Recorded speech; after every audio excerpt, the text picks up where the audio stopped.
Welcome to the Dynasty Evaluation Show. I'm John McGlynn, John McGlynn 75 on the X Machine. Today we have a special guest. We get to talk about some the best picks per round, who was the best pick, who we feel was the best pick per round per team for NFL football wise, and then we'll talk about best landing spots for fantasy: quarterback, running back, wide receiver, tight end, and then worst landing spots: quarterback, running back, wide receiver, tight end for fantasy purposes. So nice little show today. We got to pick some brains with some pretty smart people, so let's get this show started.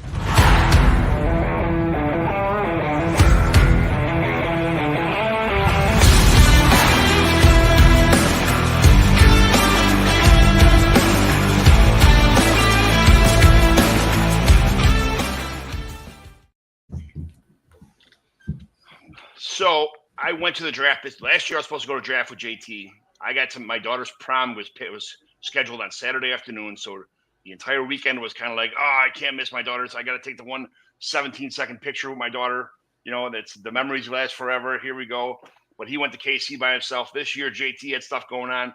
He couldn't make the draft this year by myself. So I brought my wife, who took place with JT. Didn't know as much as JT as far as football is concerned, but she had a good time having some beers and eating some food and trying M&M's, Mom's Spaghetti, and all the other places like that. We tried. We had a Coney Island dog. We had some Detroit style pizza, which I love the crust of Detroit style pizza. If you guys never had it before, there's a Jets by us. That's about the closest we can get. But they had a couple other places we tried. So the food was good. Everything was good. JT, what'd you do?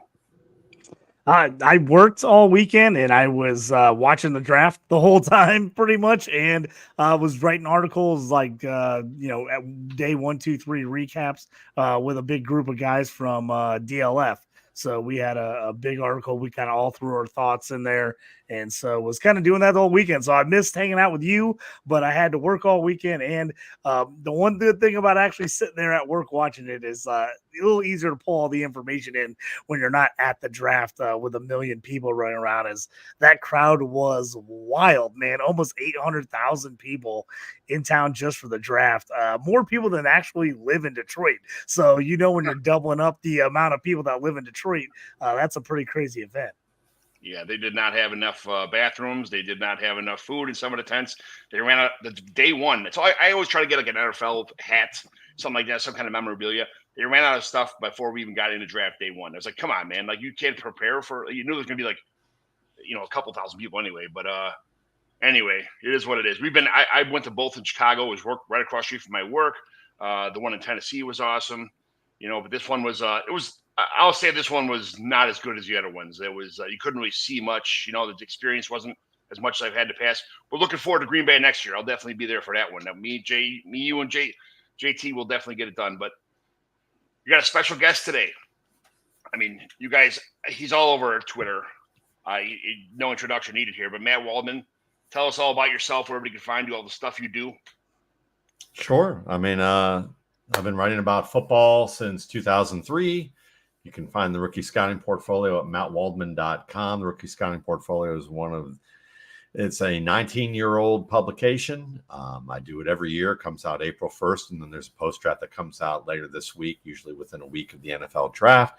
And it is one of the 2 most purchased draft guides for cross-checking purposes by NFL scouts, according to people like Alex Brown, who's a recruiter at Ole Miss, who was a recruiting director at SMU, and meet with these guys on a weekly basis so he knows what they get. I contribute scouting reports to Will Hewlett, who's the quarterback coach for Anthony Richardson, Brock Purdy, and Caleb Williams. Him and Tom Gormley, who's the biomechanics guy that was featured on ESPN before the draft with those guys. So I give you both a fantasy and a reality-based perspective on quarterbacks, running backs, wide receivers, and tight ends. I have a YouTube channel that's probably well over a decade old. It's got over 800 videos on it where I break down tape of those players. You can find me on X at Matt Waldman, and I provide breakdowns there too. And I'm a senior staff writer of Football Guys. So if you want the fantasy stuff that I've been writing since 2003, my gut check column's been going on that long. So that's a little bit about myself. JT and I both played. We both coached. We both, so not that we're like tape connoisseurs, as far as that goes, but I think we get a lot more out of watching tape and watching film breakdown. And when we watch your tapes, when I watch your tapes anyway, like I love when you stop fast forward, stop, rewind, explain the play, what's going on, because a lot of people, like, they'll just look at the way he caught this. It's about the beginning of the play. It's about, has the play progressed? It's about what he did, the actions of how he got to the situation that loves us the most as people who coach and played. I want to know, like, when did the hole open up? If the hole did not open up, what did he do to adjust? If the quarterback didn't hit his first read, how do I know he didn't hit his first read? What was he looking at? Where was his head at? Why did him? All the intangibles that you can't find in a spreadsheet, all the things like that. Matt, you have no idea how important that stuff is to, like, us watching film and seeing how, I think receivers are, as a JT played running back, I played offensive line, so we both have different aspects, different visions anyway, but kind of the same. But sometimes it's more for me to watch receivers on your tape is more important for me, because we already know about what the line's supposed to do. I already know on zone blocking, on read block, and all kind of different setups, like what running backs are supposed to do. Quarterbacks, if I know the guy's turning in, turning on, I'm looking at zone or man coverage. I know all this stuff, but just hearing the breakdown of the wide receivers is more important for me than any other position. So I really appreciate all the work you do and the time you put into it. Well, I appreciate it. And you guys are my people, because I mean, that's the way I look at it is the same thing, is that really it's about the process and not the results. Yes. If the process is good or bad, then and you project that process to the NFL, then the results either will come or they'll struggle to get there. And that tends to be the case so often when you look at players that may light up a stat sheet or a box score in college, but they're doing it in a way that the process doesn't carry over to the NFL. And so, the things that I start, I mean, I know there's a generation of folks that some of them don't like that. But I tell them there's plenty of other places they can go if they would like to just get a clean, artistic looking, cartoonish version of what's happening. I don't mean cartoonish in a bad way, but just showing highlights and it's pretty and aesthetically pleasing. I'm trying to educate. And if you're not into the educational background part of it, that's okay. There are people that are, and you guys are one of them, and I appreciate that. I call it watching the fireworks is what I call it. Like, you don't know about lighting the fuse or watching, where it's sitting at or what kind of tube it is or what size, ball it is that's blowing up and it goes up in the air. They just watch the fireworks. That's kind of like, wow, I saw this play. Like, there's so much more that goes into a play than just somebody being 10 yards deep, wide open, or a quarterback hitting some guy or throwing the wrong ball. You can see that he's supposed to be, he ran the wrong route, or, breaking down that kind of stuff is just awesome for us. Yeah, I mean, Darren McFadden was a fireworks player at Indiana. You'd watch him against Ohio State, and he had a few nice fireworks displays. But when you look at the process, you go, I'm not sure he's going to be able to light that fuse as often as he'd like to, unless they put him in a specific type of scheme. And even then, they're going to have to light. They're going to probably go through a book of matches before they get that rocket fired. Yes, absolutely. So today we got some, what we're going to do is we're going to go around and first of all start, who do you think was the best first round pick as far as fantasy is concerned, offensive side of the ball? Who made out like a bandit getting drafted somewhere that you think that, like, man, this is just, if I was to put the star, shape in the star shape and put it right in the bucket, couldn't land in a better spot, who was the best first round pick as far as NFL teams are concerned? Who got their guy? Didn't have to trade up too much. Just man, it just worked out for him. Yeah, I mean, the obvious. I'm going to give you a quick obvious answer, but I'm going to take the least obvious answer. Really, like the most obvious answer people are is to me Caleb Williams. In terms of, they got their quarterback. And I think they have a guy who's fairly childproof in terms of like what the coaching staff could do to mess this up. But really, the guy that I want to highlight maybe is a little different than what you're asking, but I think it still fits in there because the uproar about this guy cracks me up because I think it's completely the opposite of what public opinion is, and that's Michael Penix Jr. Most people are like, this is the worst pick ever in the first round. And let's just talk about, let's separate the evaluation of Michael Penix for a minute and just say, the Falcons took a quarterback they like. Forget Michael Penix. Just wipe it from your mind, everybody listening, and say Falcons took a quarterback they liked, even though they're paying Kirk Cousins over $100 million on a 4-year deal. First of all, it's really a 2-year deal with an out in the 3rd year where they can renegotiate or get rid of this guy if they want to. He's going to be 36 years old. While he was shooting his mouth off, telling people that he was disappointed initially by the pick and felt like they could help themselves a little bit better for right now by taking something else, another pick, and making the most of it to help him win right now. He's also saying that he can't run anything other at full speed in a straight line. While we all expect that he'll be able to run and break a pocket and work outside by training camp.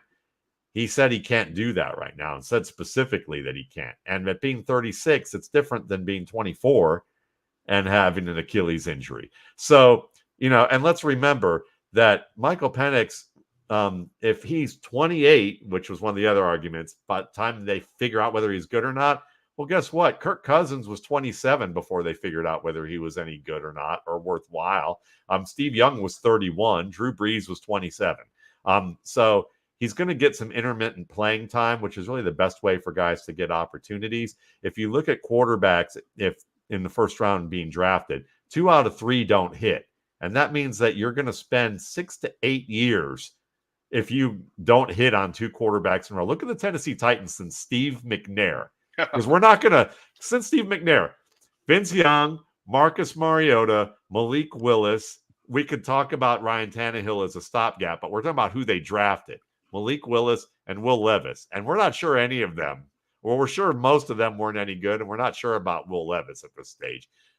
So you're talking about well over a decade being in the wasteland. And with Penix, if you put him on a plan like you have where the intermittent playing time, look at all the top quarterbacks who've been productive, MVP caliber, Pro Bowl caliber guys.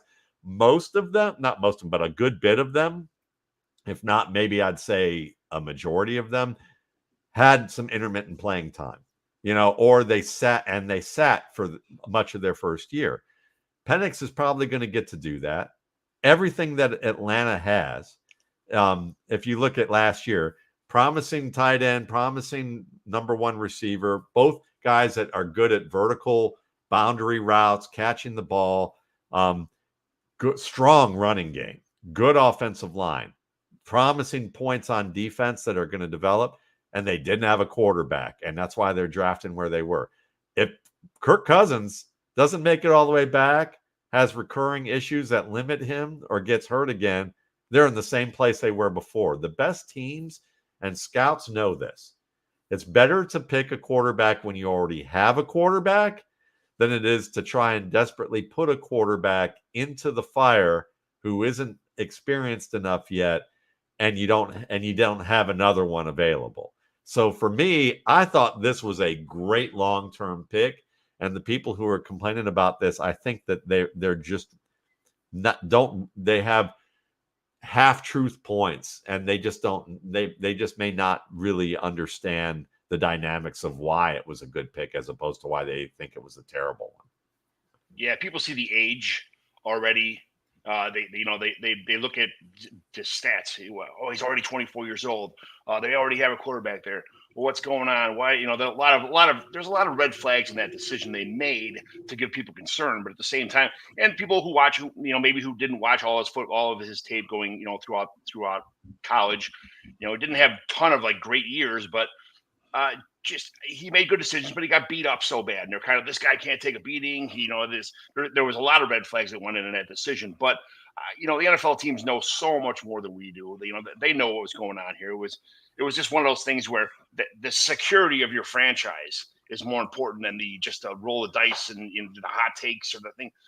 They knew exactly. It worked out for him. I'm 100% concerned it worked out for him. Yeah, John, here's the other way of looking at it is there are certain players that take a beating and never recover and they get worse. Most guys that take a beating get worse.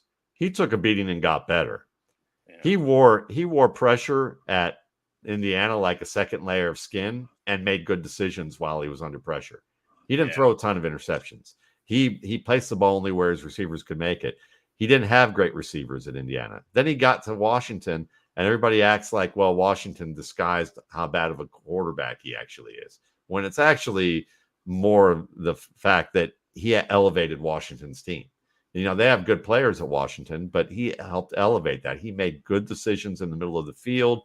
He's going to need to get better in that area. But every quarterback in college football is not the strongest in the middle of the field. That's the area where the NFL is going to be a little bit more complex for them to solve in terms of, reading leverage and understanding different coverage disguises and things like that. But what he's worked with, he's done well. And there are quarterbacks who were drafted in this draft who don't do well with what they're working with in the middle of the field. And they're getting a little bit of a pass. So, I look at this and you can't look at injuries and predict them with any certainty. I mean, there's a low percentage of recurrence with the injuries that he had. Matthew Stafford, let's look in Detroit. You were just in Detroit. Matthew Stafford, when he was in Detroit, had 2 ACL tears and a broken back and a pair of shoulder injuries. And then he went on to win a Super Bowl. So and everyone was talking after his first 3 years, oh, he's not durable enough. He's too tough for his own good. He's never going to last. How many years has Matthew Stafford played in the league right now? So, for me, Michael Penix, it may not be the best pick, but I think it's a far smarter pick and could turn out to be a contender for the best pick when everyone's basically shouting it down as the worst ever. Yeah. JT, what do you think about who's your first round pick? Who's your best pick in round one? The best pick for me is Marvin Harrison Jr. I mean, he goes to 4, goes to Arizona, great spot. I thought Arizona or Los Angeles would be perfect spots for him where he could go in, immediately be the number 1 there. Man, if you have Kyler Murray, you're really happy because now this helps out Kyler Murray a lot. I like what the Cardinals did in the draft overall. I really like their drafts, and I like kind of where they're going on offense. So that excites me even more. He can go in there and be the number 1 guy. They already got a good quarterback, established quarterback in Kyler Murray, and now they're adding some other offensive weapons. McBride, hit at the end of last year. We thought maybe it'd be this year before he did. He did it a little earlier. We'll talk about going forward here, but I love the Trey Benson pick. Was one of my favorite picks, and I think if they could look and see who's still out there. There's not a ton of guys in free agency, but I think if they could add one more wideout in free agency, maybe a Tyler Boyd. Zay Jones just got dropped by the Jags today. I think a Tyler Boyd or Zay Jones would be nice little additions for not too expensive for them, just kind of help out that wide receiver crew a bit. I would love to see that. But I really liked Harrison. I just think he is everybody's talked about how great they think he can be and will be, and I think it's legit. So I love the spot. He goes to 4. I mean, a lot of times people don't love wide receivers going high because they just don't work out a lot of times, but I think he's a guy that's going to work out. I think it's what looked like a really terrible situation in Arizona just a year ago. Now all of a sudden doesn't look so bad. Yeah, I guess I'm not sure if I'm being selfish here or what, just because I'm a Trevor Lawrence guy, but Brian Thomas in Jacksonville, I think, was my favorite spot. You already saw they're pretty confident with the pick. They just, like you mentioned, they cut Zay Jones already, but Gabe Davis is a downfield field stretcher. Christian Kirk's a fantastic receiver. Just a great addition to this wide receiving core. And I think that Trevor Lawrence really needed some more offensive weapons here to make this, give him unlock all those tools. Anyway, I'll put it as far as that's concerned. We all knew the Caleb Williams one. We knew the Bears plan already. It was a go-to. I just traded for the 101 yesterday in the league. I got the 103 and the 203 for the 101. So I'm taking Caleb. I'm super confident that he will be the quarterback of the future. Probably the best quarterback in Bears history. It's not saying much because they only had Jay Cutler so far leading the show, but that's just having somebody like Brian Thomas to fall, go to Jacksonville anyway.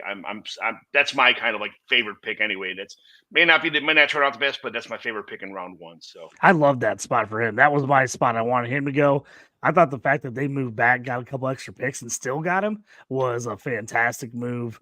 I just think he can be really good. Now, can he ever be wide receiver 1? We don't know. I think he's got every ability to do that if he can just work on his craft and his route running a little more, can add some more routes to his game. But man, he's got all the ability. I love it there where he doesn't have to come in and be the immediate man year 1 in Jacksonville, but he can help out and then work towards that. But I love the ceiling for him for sure. And I love that spot with Trevor Lawrence. They could have some nice years ahead, hopefully, if you got either of those guys in fantasy.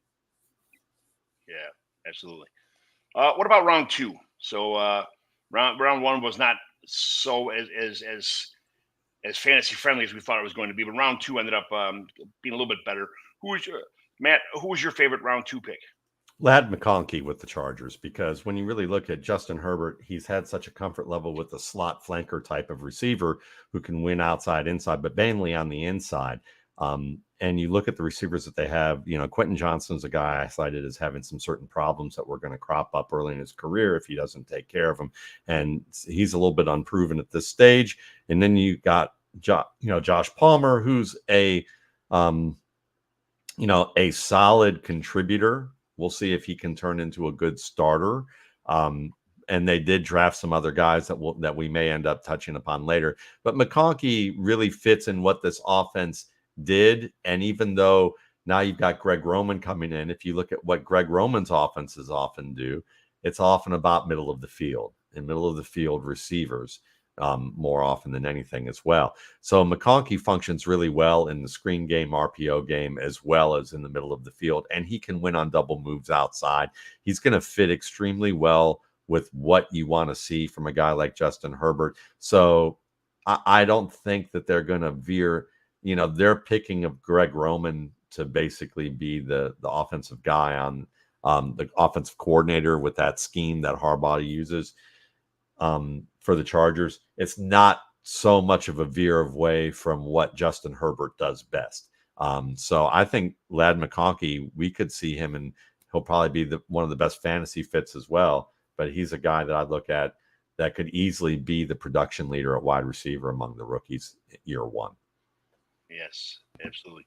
Yeah, I love that pick. That's for me too. I loved Ladd there. I loved when the Chargers called it. I like I said, if Marvin Harrison didn't get there, get to 5 to them, Ladd was the guy I loved. He is now for me in the top 10 in fantasy and Superflex, and in 1 QB, he's pushing, top 6 for me in 1 QB. I just love the landing spot.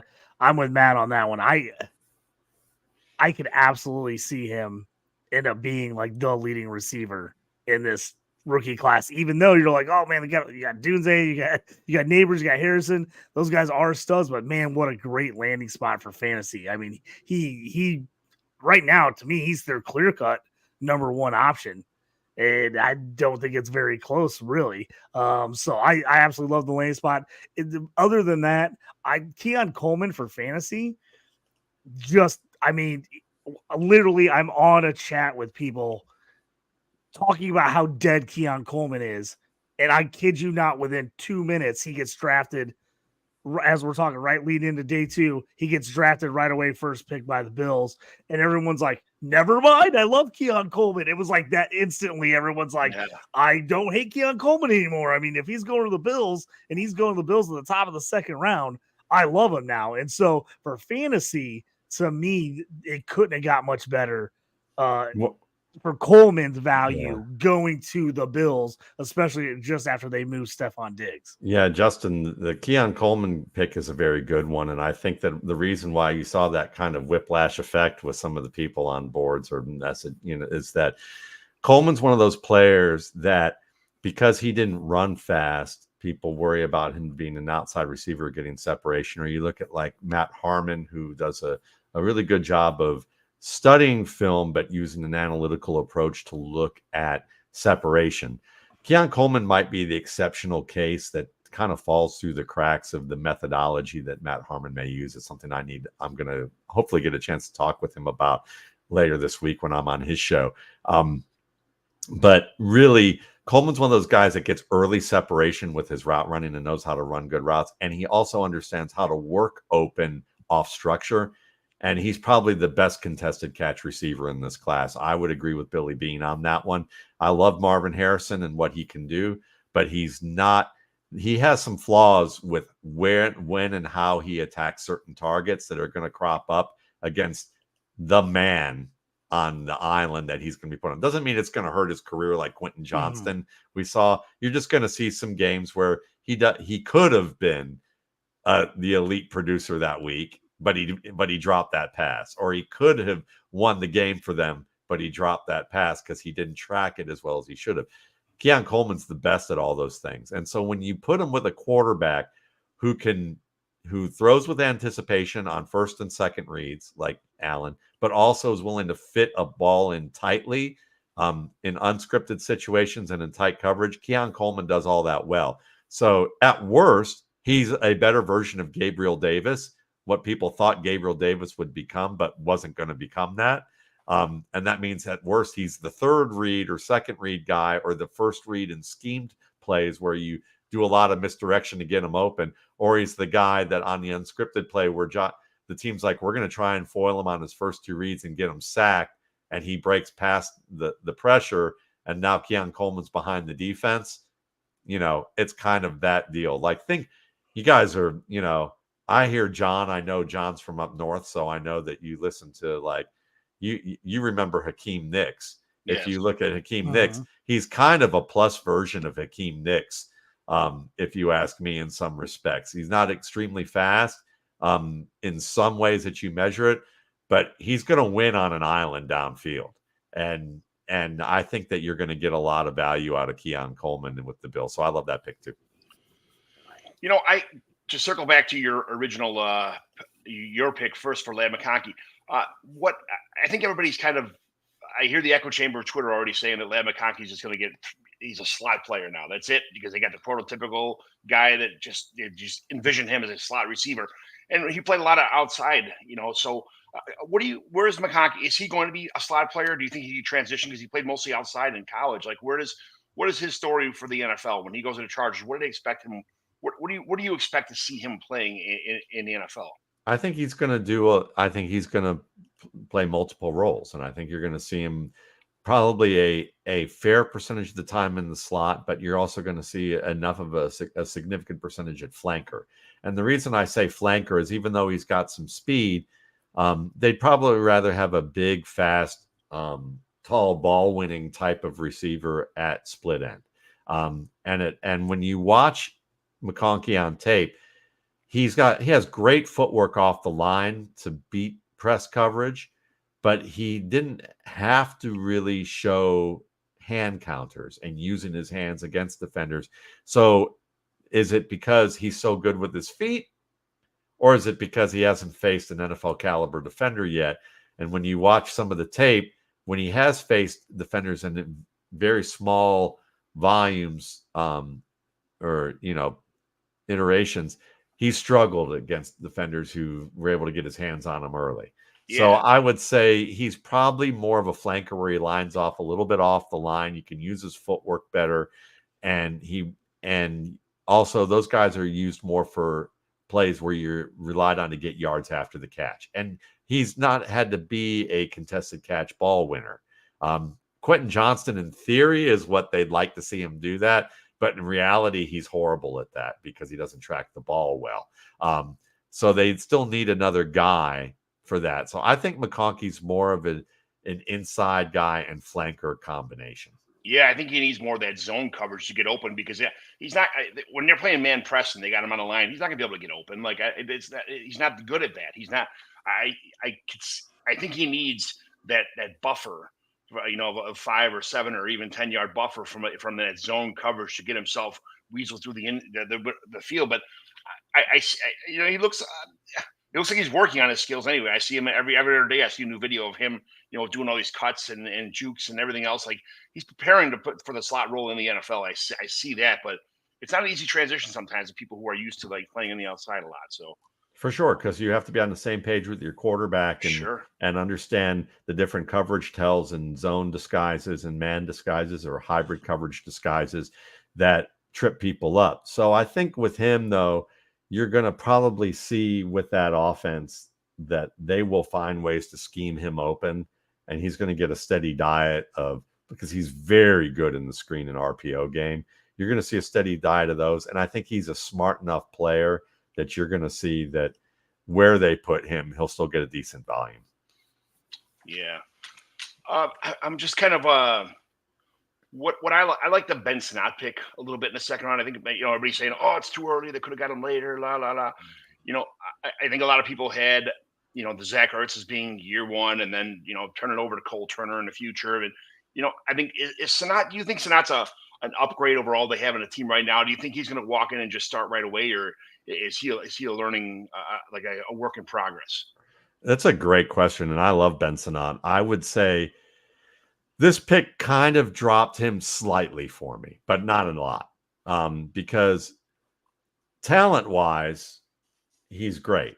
And I think that I think the big thing, again, is just what we talked about with McConkey with coverages in the middle of the field. The most important thing is that learning the blocking scheme and how versatily are they going to try and use him. Like if they're going to try and use him as an H-back and he's got to understand all of a wide variety of assignments, that can be a little bit of a bandwidth occupier. So it can be working with a rookie quarterback and having to, or even a journeyman quarterback like Marcus Mariota, who makes a lot of errors, where you're going to have to try and be on the same page in a zone offense. And everyone's also trying to learn the system, the new system.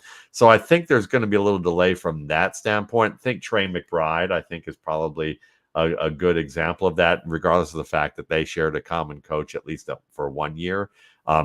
But because that's really not why I mentioned it. I just think it's more just the really the acclimation process.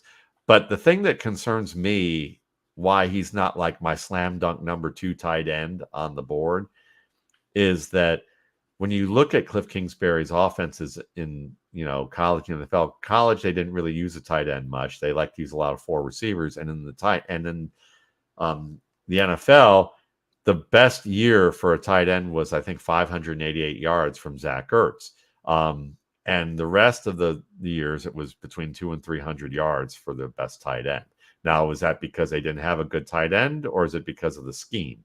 And I'm a little more worried that it might be the scheme, but not enough that I wouldn't shy away from taking Sinnott. It's just that I probably won't take him as my number 2 guy on the board. If I can get him as my 3rd or 4th guy, I'd feel a little bit better there, just because there is that inherent risk that the executives on the Commanders shopped for one type of grocery and the coach wanted something different. And that happens a lot, and it happens a lot with tight ends. Yeah, you got McLaurin, Jahan Dotson, and then Austin Eckler's going to get a lot of midfield dump off passes too. So I'm just kind of worried where Ben Sinnott fits in this offense. It kind of scares me a little bit. I know that possibly in the future he'll be the not focal point of the offense, but he'll have a bigger role. But right now he just seems to be kind of lost. I would agree. I mean, he might be waiting for Cliff Kingsbury to go to another town where he can collect his millions. Like, he might be I don't know. I don't want to make that joke, but he's certainly a guy that, he's certainly a guy that seems to fail upward. I'll put it that way. Yeah. I love the draft capital for Sinnott. He was right on my tight end 2-3 coming into the draft. I had him in Sanders, Jadavius Sanders right there. So I liked it. Him going 2nd round to me is great for his fantasy value. Now, I'm not drafting him expecting him to do anything year one. I'm not going to get him in there and take him as my tight end 1 and play him every week. I still, even though he got taken in the 2nd round, he's still not in the 2nd round for me in fantasy drafts. I'm still waiting on him. I'm probably outside of Bowers. I'm probably not taking anyone until the late 3rd, early 4th round as far as tight end is concerned for me in fantasy drafts. Yeah, that's I agree with that 100%. So third round picks here. We got Trey Benson, that's 302. Blake Corum, Roman Wilson, Marshawn Lloyd, Malachi Corley, Jermaine Burton, a lot of people have talked about Jermaine Burton a lot in this preseason as kind of a sleeper. And then he went a little bit higher than a lot of people thought. So Luke McCaffrey, Jalen McMillan. So JT, who was your favorite third round pick? My favorite guy was Trey Benson. I love the landing spot for him. He was my RB1 all year coming in. I know he was the second running back off the board after Jonathan Brooks went to the Panthers in the second round. So I was really, wanted to know where he was going to go. I thought there was a chance the Cowboys might try to take him after Brooks went to the Panthers before their pick. Once he got past them, I was like, okay, where's a decent landing spot? And I was really eyeing the top of that third round. I thought, okay, Cardinals would be a really good landing spot for him. And I thought the Chargers would be a good landing spot. And the Cardinals had 2 picks there right at the top. So I thought, there's a good shot they go there. When he went there, I loved it because I think he's a guy, I don't think he's a similar type of player as James Conner, but I think he fits the system the same. And again, Conner, guy's a stud, but he's had injuries concerns. He's up in that 28, 29-year-old range. This probably is his last year in all honesty in Arizona. So I love the spot. I don't know how much run he gets this first year, but he's got great hands. He can catch out of the backfield. I just like where he fits with Kyler, where he fits with Marvin Harrison Jr., with McBride. I just like the way they're building this Cardinals offense, and that has me excited for him. And I got to stick with him. He's my guy. He's been my guy for a year and a half, so he was my RB1 all along, and I love this landing spot for him. And I just think, for me personally, I know a lot of people are going to take Jonathan Brooks first, and I can absolutely 100% understand why they would do that. I want Benson because I think he's going to be on a much better offense. I just think Arizona's offense is going to be a whole lot better than Carolina's offense. And so for me, I'm leaning Benson. And Benson had the same ACL tear as Brooks, but it was 2 years ago at this point, where Brooks is just coming off of it. So that's at least the guy I got most excited about in round 3. And just because I love that, he was a mid-second round, late second round pick for most people coming into the drafts, going into the third round, a nice landing spot, pushes them up to early second, late first in most fantasy leagues. Yeah, this was like a running back happy third round. It's kind of that's we kind of expected that. We kind of said, hey, if a bunch of these guys go in the third, early fourth, and get a decent landing spot, it would be solid for fantasy. Sure. Yeah. Matt, who was your favorite third round pick? Benson was a nice pick, that's for sure. There are a few running backs here that are really compelling. Blake Corum, I think, was one of the safest running backs in this class and has a good shot to eventually take over in LA. And I think that, we'll see how that works out. But for me, it was Jermaine Burton. I was very high on Jermaine Burton. I think that he's a Robert Woods type of player who can play all 3 positions if you need him to. And he's a little bit better of a deep threat than what Robert Woods would have provided in his prime. He is a really competitive player overall, who plays hard, gets good yards after the catch, can make contested plays if you need to, but a strong route runner, especially in the middle of the field. So when you take him and put him in a Bengals system where that Tyler Boyd's gone, he has the ability to probably do some work in the slot early if you need him to, in selected looks. But also T. Higgins wants to be traded. He's on the market. Now, listen, NFL players have a limited timeline in terms of how much money they get to make. And so I can understand that they're concerned about trying to get the most money that they can. And the Bengals are a notoriously cheap organization. So I get that on one level. On the other level, I want to win championships. And if I'm saving my money, and very few people at that age have the wisdom to know how to manage their money. But if he had the ability to do that, or does, it would be wiser for him to stay in Cincinnati, where he probably has the best chance to win a Super Bowl. And if he's gone, Jermaine Burton, you put him in there, he may not do the boundary catching contested work at the level that Higgins does, but everything else he does is better than Higgins, if you ask me. As timing routes, yards after the catch, working over the middle, the fact that he can play all three positions. If Jamar Chase got hurt, T. Higgins couldn't do what Jamar Chase does. Can't remotely come close. Jermaine Burton can be at least within striking distance enough that he's competent, and in terms of production that he could deliver for the Bengals as Jamar's replacement if needed for stretches. He could carry that receiving core. T. Higgins can't carry that receiving core in terms of the role that he would have to play.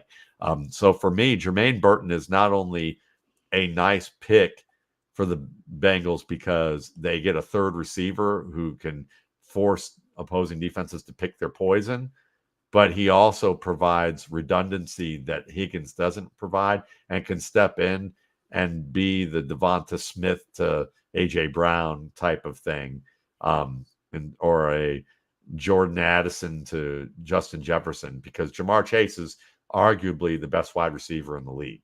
I mean, you can probably say that for about 5 receivers, but he's one of those 5 guys easily. And Burton is a type of player that will complement him very well. Is the rumors about him being like kind of not uncoachable, but like not compatible with some coaching, or he's had some off the field issues, some things that teams looked at. Do you think he was a late first, early second if it wasn't for those concerns? Because it feels like a lot of teams kind of moved him down or out, but like anybody that said they watched the film was like, this guy's better than a lot of the guys that we're talking about in this draft if you just went strictly on talent and tape. Yeah, pretty much. And here's the thing about the NFL. That may be true. Some of the things that are talked about, it may not be. Arian Foster was seen as being soft. Okay. That was the thing. Terrell Davis, I remember being monitoring practice year after year when I was at Georgia as a student and covering Georgia Bulldog football practices on a daily basis when I was there, when Terrell Davis and Garrison Hurst were there. And, Ray Goff, the coach, hated Terrell Davis at that time. Thought he was soft, thought he didn't work hard because he was hurt, and thought it was like phony injuries, and blocked people from watching his tape. Meanwhile, he loved Garrison Hurst because Garrison Hurst was getting him recruits and was a Heisman Trophy candidate. But Garrison Hurst had behavioral maturity issues and that was something that people realized later on. But I remember trying to interview him, and players who I would ask about him say, "Hey, has he come out of the locker room yet?" And the players would just roll their eyes at me and shake their head and go, "You're not going to get a chance to talk to him." And like they would say it in a way where it was, what they're basically inferring is this dude doesn't care, and we're kind of tired of his attitude. And there's a little bit of that type of thing going on there. So when you look at players off the field, oftentimes these NFL teams do a really poor job of who to send out to evaluate it. Because think about it this way, we're all in our 40s and 50s, late 30s, early 40s, somewhere in that range. We're in that. A lot of these scouts are in their early to mid 20s or late 20s. A lot of them who are in your age range have never had a job managing people, recruiting people, interviewing people. They're just there watching film, and they're told to go out and do this. And then they're told to give their opinion about it. And they have no life experience. Talking with people I know who've actually worked directly for GMs after being players, scouts, and now they work on a more of a consultancy basis, working directly with the executives. They're like, listen, the good teams, they have people with law enforcement interviewing backgrounds, with psychology backgrounds, industrial psychology backgrounds, people who understand how to ask the questions, what questions to ask, who to ask with those questions, and how to form a good opinion of that. And they're directed to do that, not the scouts. If they and so sometimes what happens, as an example, I've given in the past, but I think it's compelling with this is that they'll ask about a player and go, the Chicago Bears took Jimmy Smith off their board, the cornerback, because he smoked pot, and they said he was a bad kid because he smoked pot, not because he just smoked, and Jimmy Smith is a very good kid and a very good young man who was a good player for a while. I've seen situations where, teams have taken players off draft boards, and it was because they found out that he was a partier. But what they did is they asked the recruiting coordinator and said, yeah, he goes out every night. Where does he go? They go to a bar here in town. They go to, so the scout goes to the bar in town. Do you see this kid? Do you see this kid here regularly? Cocktail waitress is like, yeah, he's here every night. Thanks a lot. They go off and they say he's a partier. He's not, we need to worry about him. Another scout comes in who actually has a clue, maybe has the background, got some training, and asks the same question. She said, yeah. He goes, when does he get here? About 7:30. When does he leave? About 9, no later than 9. Does he come every day? Yeah. Does he drink? No. He'll buy drinks for other people. He brings water. Does he come with the same people? Yeah. Ever get in trouble? No. He just talks to his friends. Girls come up to him. He buys them a drink, and then he leaves by 9 and he's gone. Do you know other bars he goes to? Yeah. And they'll ask and they go, does he come here? He goes, yeah, he comes here at like 8:30 after he comes to I'm like, the story ties together. You see it, and like the kid is basically a teetotaler who just likes to socialize and knows he's got to go to the bar to do it, and then he gets home and he gets back to his dorm room in time. And that's the difference that people don't realize. And the NFL makes these mistakes just as much as corporate America does, where, they eschew the kid who maybe was had a drunk driving offense at 17 and got expunged from his record. But people knew about it, but they say, no, forget that kid. Meanwhile, their VP of HR has had 6 DWIs in the past 10 years, and he's still working there, and a problem. Yeah, you get Dan Marino, the same thing. When he was smoking dope, he fell down on the draft. You get Frank Gore, who was injury prone in college, never got injured in the NFL. There's all kind of, the stereotypes you get labeled with people when they, come in the NFL. But it's about the talent on the field that, people should be most concerned about. Unless there's, crazy red flags about somebody. But, that's, for the most part, I think these are, you hit the nail on the head. So what about JT? You said you're 30. So I don't know. Let's just go here for the 4th, 5th, and 6th round. The 4th, 5th, 6th, 7th, and the rest of the UDFA, which we just saw Frank Gore Jr. get picked up by the Bills. Speaking of Frank Gore, the rest of the draft, who do you think? Who was your favorite landing spot of guys that went outside the first 3 rounds?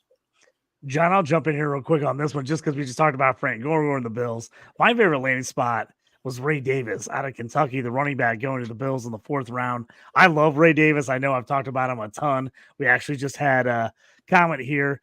Newell Mailman Chris says, woo, I took Ray Davis with the 3-1 pick in my Superflex draft. I love it. I've been telling people he's probably more of a mid-3rd round guy, but you don't want to miss out on him. If you got to get him at the beginning of the 3rd, get him at the beginning of the 3rd. I've been taking him at 3-1, 3-2, 3-4, 3-5, the last 3 days in every draft I'm in. So I love it. And the reason I love it is, yes, they got James Cook there. Yes, he's going to be the starter, but Ray Davis does all kinds of things well. I think they'll figure out how to utilize him in Buffalo. And I think the fact that he is a bigger, stronger, more powerful guy around the goal line, he's going to take some of that stuff where they were giving Latavius Murray carries and some other guys carries. I think he goes in there and gets a decent role there. And I think they play. And if anything happens to Cook, I think he immediately can be the number 1 guy there and do well. He's a grown man. The guy's, played 3 different colleges, successful everywhere. He's 24 going on 25. He's a grown up. He's ready to play right now. So that for me was a great spot because I was worried that he'd get somewhere where he would be kind of really buried with other guys or be the same type of running back as the guy they already had.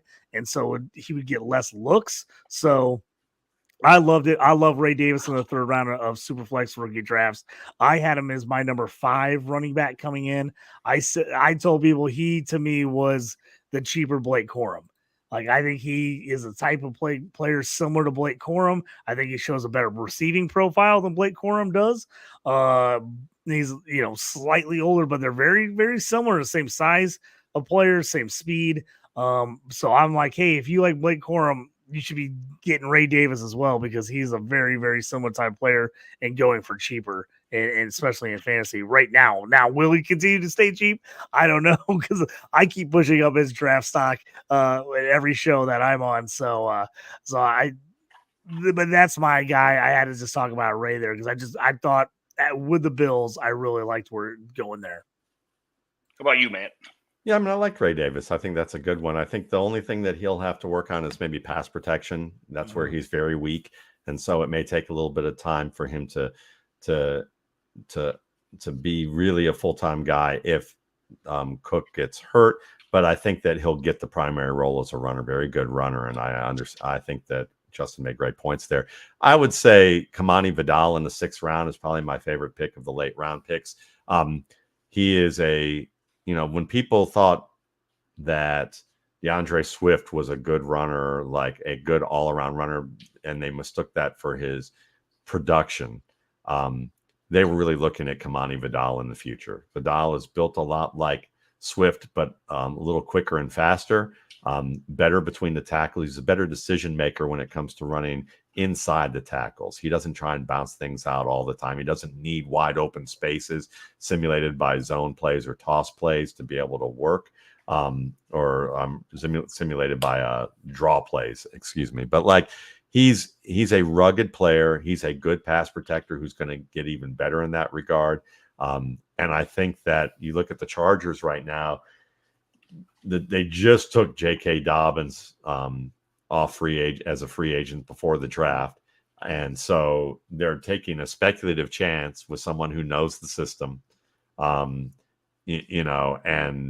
if it works, he's going to be one of the best backs in the league. But we know that with an Achilles tear and an ACL tear, it's unlikely that that's going to be the case. They're just hoping. But the guy that I think that can fulfill that role best, Vidal, has a really good shot at that. So I think within a year or two, he could be kind of the Isaiah Pacheco of this particular draft class.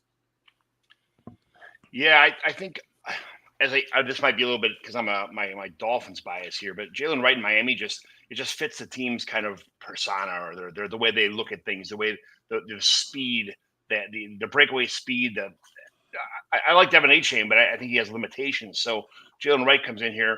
I'm not sure if he's going to get the bulk of the carries right from the get-go. Probably not, but I just feel like he landed somewhere that just fit a team's vision, a team's view. I feel like they're going to use him in a way that he should be used. So all the positives that Jalen Wright has is something that makes me happy that he fell with my favorite team anyway, the Dolphins. So that's a great selection, John. I mean, that's a great choice because I comped Jalen Wright to Raheem Mostert. Mostert just got a small extension. He's the main guy. They want a guy like that. HN they know is just going to be a compliment, and they don't want him carrying the load. But Wright has the best chance of doing what Raheem Mostert does well and be the guy that takes over for that. Yeah, the Dolphins definitely have a type. If you had redheads, or brunettes, or the Jeff Wilsons, and Devon A-Chains, the Mosterts, the athletic guys, these speedsters. I think Wright just fits right in there, and I think he'll take over this role a lot sooner than people think. So that's I love that pick for the Dolphins. So let's talk about best landing spots for fantasy. Who is the best landing spot for quarterbacks are concerned? JT, I'll start with you. Which quarterback just fucking fell right where he's supposed to fall? I mean, Caleb Williams, to me, being the 1-1, usually that's a terrible situation for everyone because your team is terrible. I mean, we saw what happened to Bryce Young last year. I think it's a great spot. Just the fact that the Bears went out there and got him help on offense. The O-line is much improved. Adding Keenan Allen is big time. Added Rome Odunze. I mean, he's going to have every opportunity to hit. So I really like the spot for him. It's hard not to. Outside of him, if I had to pick another QB, JJ McCarthy. I don't know. I mean, I loved when I saw him at the scouting combine. I love the way he threw the ball. You could see the zip on it. I think he's a guy who can be successful. Can he be right away, or does he need time? That's a question mark. But he has, I think, the best pieces around him with Justin Jefferson, Addison, who I love, and then when Hott comes back at tight end from the injury. He's got the best pieces around him. Now, the question is, will they still be there and will he be starting anytime soon? I don't know. But Caleb Williams to me is a pretty clear cut just with all the things that the Bears have done. And the defense is finally good again. They showed the second half of last year that they were much better than they had been previously. Yeah, you got a defensive-minded head coach, an offense is on the up and up. The Bears are talk about a 2-year turnaround that nobody really kind of saw. This is what was going on with the Bears' future, what the hell was happening, and they are in a good place right now. And the other thing was that the NFC North, the division itself, everybody was kind of like, man, the Bears are falling behind. Everybody in here is in this race to the top, and the Bears are just sitting in the idle in the back. They've made so many good moves in the last couple of years to put themselves in a situation which they're probably going to win the NFC North this year. I mean, that doesn't seem like even a hot take. I think they're just across the board, just a talented team. So, Matt, quarterback-wise, as quarterbacks are concerned, I know we already heard about the situations of some of the quarterbacks, but for fantasy-wise, who's going to score the most fantasy points? If you're on the board right now, you say you got, Caleb Williams is gone or whatever the deal may be. Fantasy-wise, who's the best quarterback you think in this draft for yourself? Well, I mean, I would have nothing to add about Caleb, and I think that's obviously the best one. I think that if we're going to look 3 to 4 years down the line, it's easily going to be Michael Penix.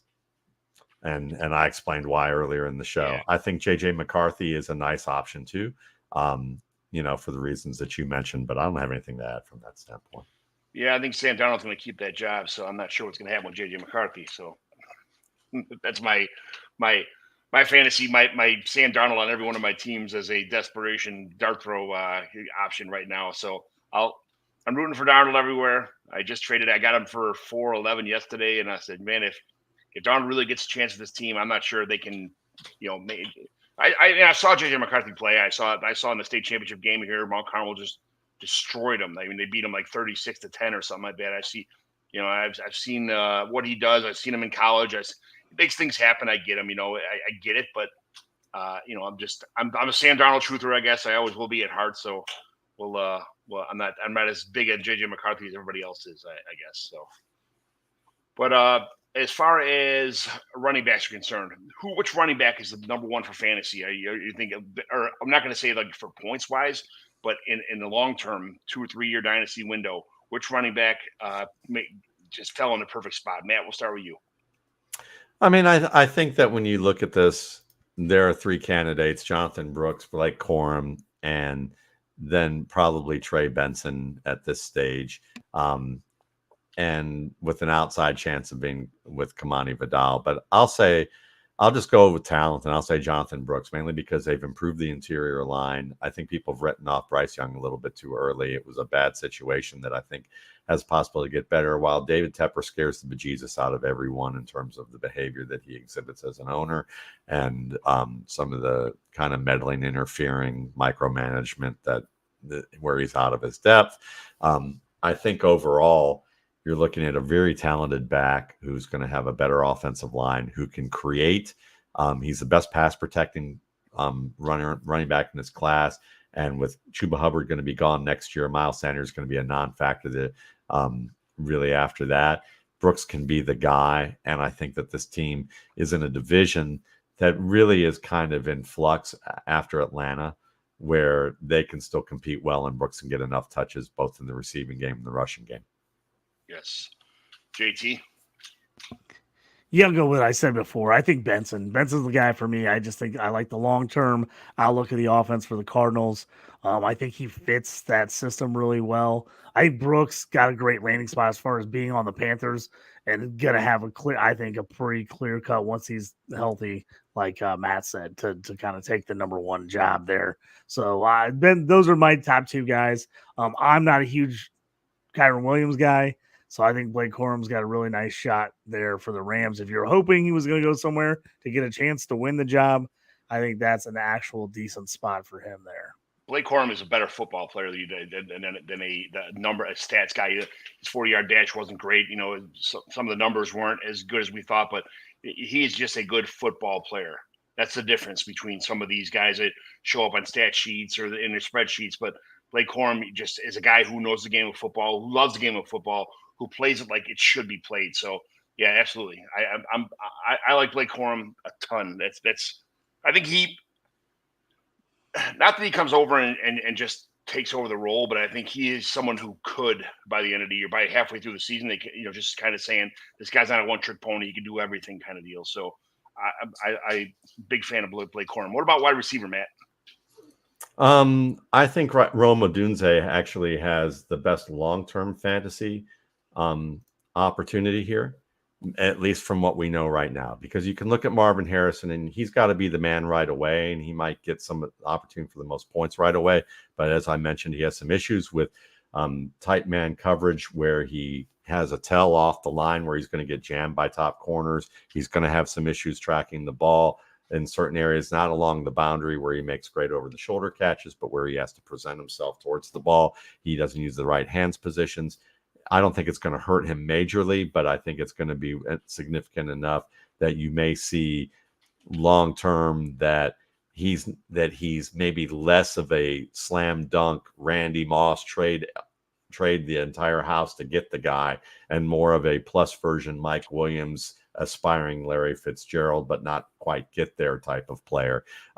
Whereas Malik Neighbors is the most talented of the big three, but we don't know what their quarterback situation's looking like right now. And he may get the same volume as Harrison. I like his receiving skills better. But when you look at Odunze, look, he gets to work with two excellent veterans, one who's in his prime in DJ Moore, who's learned to become an all-around receiver, and one in Keenan Allen, who is on the backside of his prime, but still good enough athletically when he stays healthy to be a top contributor and play everywhere. Michael Penix can play all three roles. He compares a lot to Devontae Adams, and that was something I found out later. I think we've all found out later that he's modeled his game after Adams. And I work with a guy who works with Caleb Williams, and while everyone talks about Williams as being the next Patrick Mahomes, his game that he worked on is to be more Aaron Rodgers like. So you're getting a very similar situation with putting Odunze, a Devontae Adams type of player with an Aaron Rodgers aspiring type of player in an offense that already has two good players who are going to take pressure off of him. So he's going to get efficient looks and continue to grow and build. He's going to get the best development track with the best young quarterback. And I think that that's going to translate to him becoming a perennial number one receiver. Yeah, that's I agree with all that. Just to be in practice with two guys who are route runners extraordinaires has got to be. I mean, he's going to be there. Odunze is going to be there and just learn so much from these two, especially like Keenan Allen. Like you watch Keenan Allen, he runs a 4.7 or almost a 4.8 40-yard dash, but man, the guy is just a tactician at running routes. He's going to learn so much from those two guys. I can't wait to see his. I'm not as a long-term asset. Yeah, he's which I wasn't a big fan of Odunze before this, but I liked him, but not as much as the other two. But just landing in a situation where he landed, I'm super happy about that. So JT. I'll talk about a guy. There's quite a few guys I like out here. I gotta agree with Matt on the Odunze pick. That I think long term he's got to be the guy for all the reasons he just said. I think he's just got the most upside, tied to one of the best young quarterbacks. A guy I'm really interested in, and the reason I bring him up is because I was kind of out on him, and now I'm trying to decide if I back in on him, and that's A.D. Mitchell from Texas going to the Colts in the second round. A lot of people are like, oh, he's got first round talent. He's got all those, crazy athletic skills, abilities, everything you want when you're going to the combine. You're like, that's the guy we want. The size, the speed, the vertical, the broad jump. He's got all those things. And then he's got a good catch rate. So I just wasn't sold on him, like whether I thought he was going to be just one of those guys that like you looked at the end of the day and you're like, is he going to be not the same ending, but is he going to be a Martavius Bryant where you see the fantastic plays, and you're like, oh man, this guy is just so unbelievable. But then all of a sudden he disappears. Other times is he going to have off the field issues. I just wasn't sold on him. But if he can be that deep guy that we thought Alec Pierce was going to be for the Colts, and now they actually have a guy who can throw the ball deep, and Anthony Richardson, man, he just intrigues me of what he could be with Anthony Richardson in the deep ball he throws. So he's a guy that I'm not 100% sure where I stand on him. But he's very intriguing to me of what he can end up being on that Colts team if he's long-term on the Colts. If Pittman gets moved in a year or two, does Mitchell eventually become that alpha one for the Colts, or is he always kind of ends up being a 2-3 for a team? So that's a guy. I'm not sure how Matt feels about him, but that's a guy that I want to look into a little bit more now. Well, I mean, I think that AD Mitchell was a player that is on the cusp of having the ability to be an immediate starter in the right system. And this is a good system for him to be able to do that, because they're going to ask him to do what he does best right now, which is run deep routes, win some contested plays, and work kind of like short stop type of routes or some zone routes where his route running doesn't have to be the sharpest thing over the middle for him to get the work done that he needs to do. So he pairs well in the way that you mentioned with Alec Pierce, in terms of being a faster, maybe more proven ball winning alternative to what Pierce hasn't been able to do with the Colts. So I think that that's good, and he has room to grow into a little bit more of a complete player. We'll see if he makes that transition. But as he is right now, it makes him a little bit more of an up and down fantasy option, especially when you have Josh Downs, who can be a vertical threat inside as well as a good after the catch and zone threat and over the midfield guy. And then you have, what Pittman offers. So I see Mitchell's maybe being the third or fourth option in a lot of looks, and maybe only being the first or second option in some limited looks early on. But it means that he can be one of those. He'd be a very good best ball player, if you ask me. That's where I think he projects immediately. And then down the line, if he continues to improve his route running, he's on a team where the sky could be the limit. Speaking of best ball, you think Xavier Worthy is going to be just a best ball guy? He's probably going to take over the MVS role. Just, be it do a Tyreek, their Tyreek replacement, I guess, is where he's being compared now, or comped, or what they plan on using him for. But is it a landing spot dependent why his value went up so much, or is it is he really going to be a constant contributor to the Chiefs right from the get-go? It's that people caught up with it's that people didn't really value Xavier Worthy the way that they should have, and now that he got a landing spot to make the excuse, they can now do that. I mean, that's my point of view, because Xavier Worthy was my fourth best receiver in this class. And he projected to me as a Deshaun Jackson, Isaac Bruce type of talent who can work over the middle, make contested plays, and he's physical after the catch for his size. He understands how to use physicality well for his size in a manner that's not going to get him hurt. People saw a little bit of fighting the ball maybe, or they just compared him. They look at his landing spot with the Chiefs and they go, well, it didn't work for Mecole Hardman. It didn't work for Sky Moore. It didn't work with Kadarius Toney. They look at these things and they're just logo scouting as opposed to scouting the player. I didn't like Mecole Hardman like that. I didn't like MVS like that. I didn't like Sky Moore like that.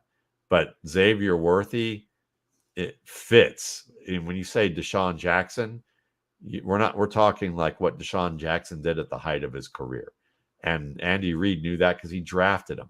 I think this is a kid who can come in and be, he'll probably have an AD Mitchell role early, but I think he has a greater chance of fulfilling what AD Mitchell has promised to fulfill in this offense. And I would expect Sky Moore and Kadarius Toney to be gone rather soon, MVS to be gone rather soon. And it's going to be the Marquise Brown, Xavier Worthy show there with a touch of Travis Kelce as his career continues, or healthy does to Travis Kelce. But no, I think Xavier Worthy's legit, and I think it's a little bit mixed because people are scared off about him just being a one-note player when he's a lot more than that, and his film shows it. And that he went to Kansas City where, all these expectations that they had fell hard, and now they don't want to do it, and they don't understand the why, but they have, but they kind of BS their way around it and say that he's a risk. So I'll kick off the tight ends real fast here. Theo Johnson. What do you think about Theo Johnson? I think he was my favorite tight end. Obviously he's my second favorite tight end in this draft.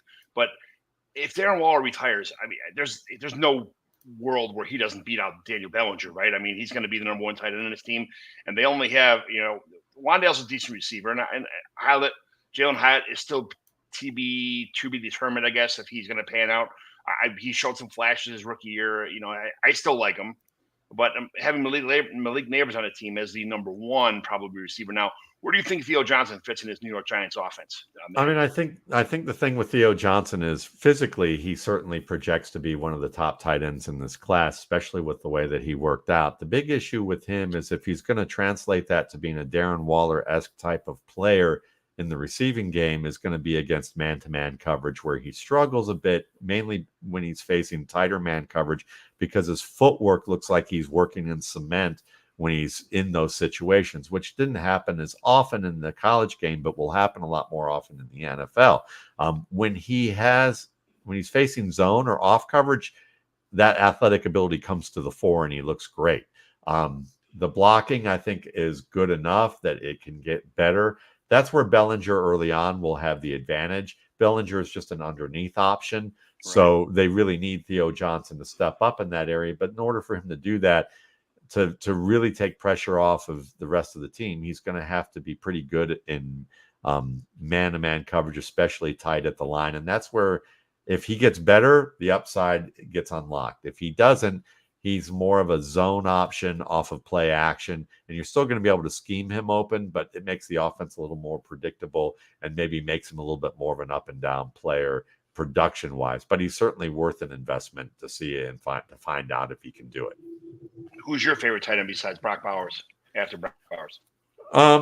Really, I would say Cade Stover at this point. I like Ben Sano. In terms of ability, it's Ben Sano. In terms of combination of ability and landing spot, it's Cade Stover, because he gets reunited with CJ Stroud. All those receivers and tight ends except for Tank Dell are going to be see their contracts end at the end of 2025. And while Dallas Schultz is a competent tight end, he does get banged up. He's more of an underneath receiver and a good blocker, whereas Cade Stover can stretch the field up the vertical seam a little bit better. He's a very good pass catcher and better runner after the catch.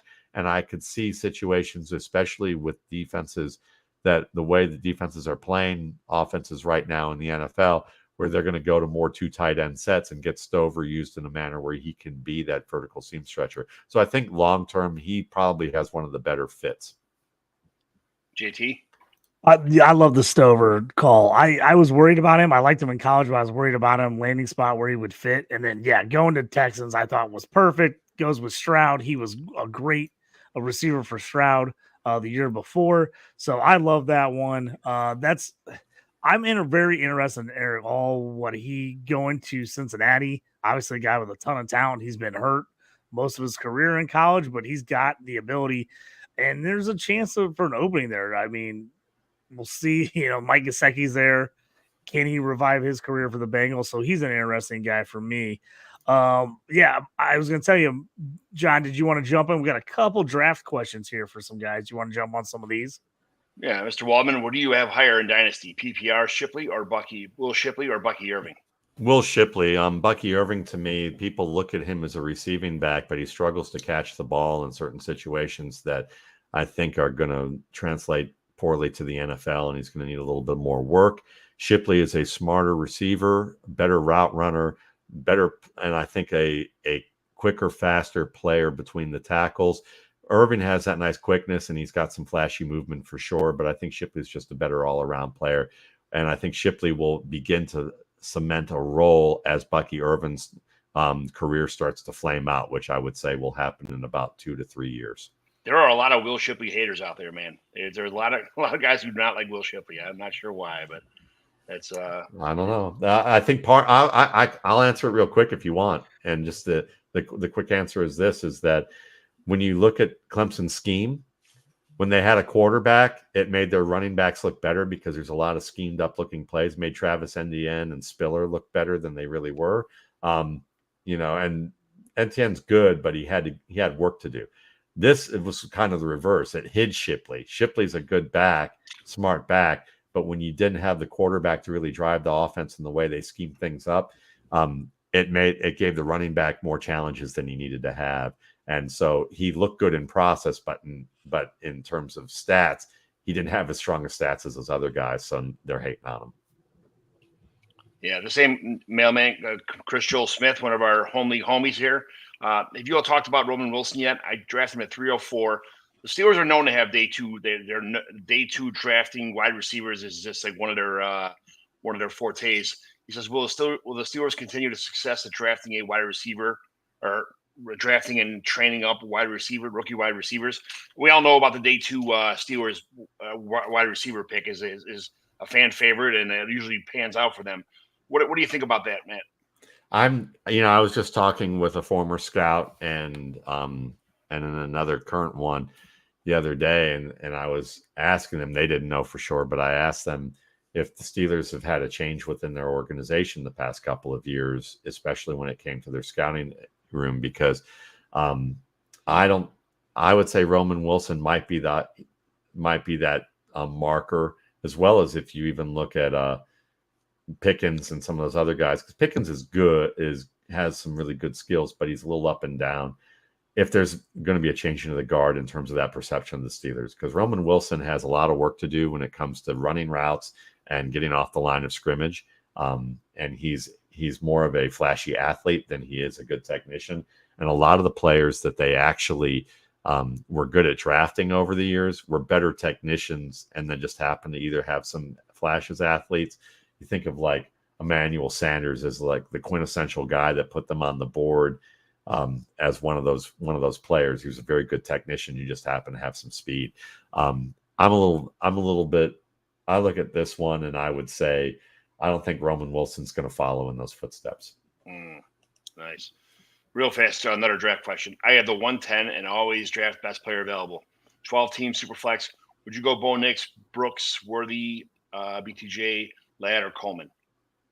Brian Thomas, Ladd, or Coleman? I would say I'd probably go with Ladd right there. And then if Ladd is gone, I would probably go with either Worthy or Brooks at that point. And BTJ's in the mix too. But I'd say if you always draft best player available, probably err on the side of the wide receivers, because then you can dictate what running back you want when you have a surplus with that, and they last longer. I just traded a 109 for Devonta Smith. I got Devonta Smith traded away to 109, and I got flamed for it in my league, saying I blew my pick, but whatever. I'm a Devonta Smith guy. I think he's a proven receiver. I like him, so whatever. You can say whatever you want, but I'll take Devonta Smith at the 109 anytime. I'm a Ladd guy there at 110. I love Ladd. So I'm Ladd first. I'm Brian Thomas second for me. And then it would be a toss-up between Worthy and Coleman. I'd probably take Worthy first and then Coleman. But I go Ladd, Thomas, Worthy for me. You got another 10 minutes, Matt? I got 5. You got 5. Okay. Do you want to? Okay, real fast. Who's your worst landing spot? Drake May. Drake May. People love him. I don't really understand that he drifts in the pocket. He has some issues in the black zone and in the red zone in terms of how to really manage the field well. His accuracy is spotty inside when you actually chart it and not just box score. chart it, you actually look at the film and you watch placement based on the coverage, he has some issues there.